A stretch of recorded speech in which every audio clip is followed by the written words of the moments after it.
Maybe you should pull the fucking trigger. Pull the trigger. Ain't nobody gonna do for you.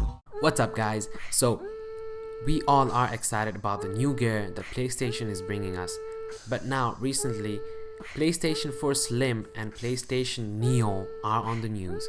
So tomorrow, a few hours after Apple announces all that they have in store for us, there will be a PlayStation meeting at New York. So the company says that they will provide us with an update for PlayStation Business and PlayStation 4. And it is widely expected to announce two new versions of the PlayStation 4, much like Microsoft did with an Xbox One at E3 this year. So a slimmed down variant of the current console, followed by a tease of a much bigger update. So firstly, as always, there will be a slimmer version of PlayStation 4, which will be called PlayStation 4 or Ps4 Slim. Then, for the first time, PlayStation is going to bring us a more powerful variant of the current console, which is going to be called PlayStation 4 Neo, Ps4 Neo, which is pretty much something new that Sony has tried. And PlayStation Neo is going to be a way much more powerful console than the current PlayStation 4, which is something that I'm really looking forward for. So the CEO of Sony Entertainment explained that Neo would be a more powerful version of the console, with faster processors, improved graphical capabilities, and support for 4K resolution. Wow, this is a big step forward for all the PlayStation owners right there. 4K resolution and improved graphical capabilities, man. This is all we need. PC gamers, it's time you shift to PlayStation 4.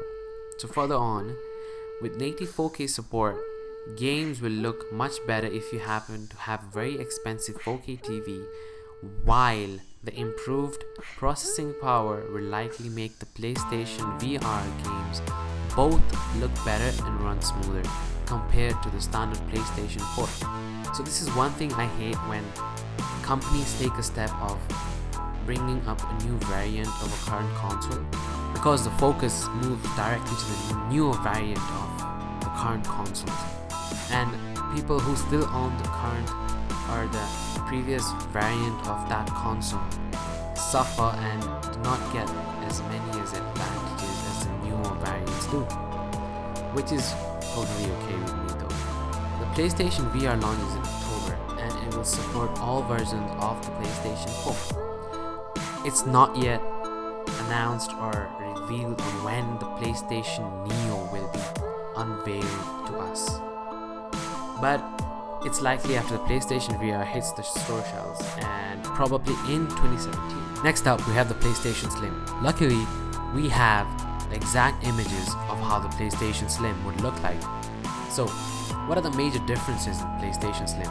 Of course, the first biggest difference you'll notice is the size. The PlayStation Slim is of course way slimmer than the current version of PlayStation 4. So, secondly, what we see here is the buttons, the disc ejection button and the power button. They are physical buttons now. It's not touch. Well, there are a few disadvantages of having touch sensitive buttons, which sometimes just ejecting a disc can turn off your PlayStation. You know how it goes like. So, I mean, adding the physical buttons is way more convenient. Secondly, I'm not sure what this port is about, but this one is a USB port including this. I'm not really sure about this port. I can't really see it nicely. And next up, here's a comparison between the current version of PlayStation 4 and the PlayStation Slim. We can see major difference in size. Major difference in size. Then, the connectors at the back. We have an Ethernet port, a HDMI port, pretty much. I'm not sure about this port here, and of course the power source there. Then another difference in this is the back. As we can see at the back, we have all the button logos at the back. We have X, O, triangle, square, and the PlayStation logo in between, which is of course just for the looks. I'm sure they have no functionality.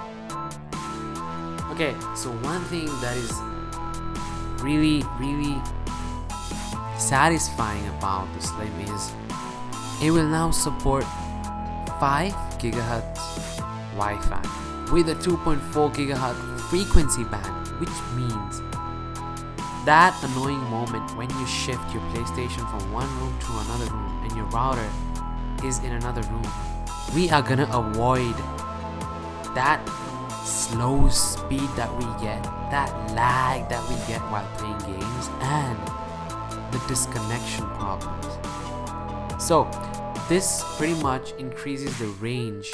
This is something I am very happy for. I am really excited to test how exactly and how satisfying this thing will work as.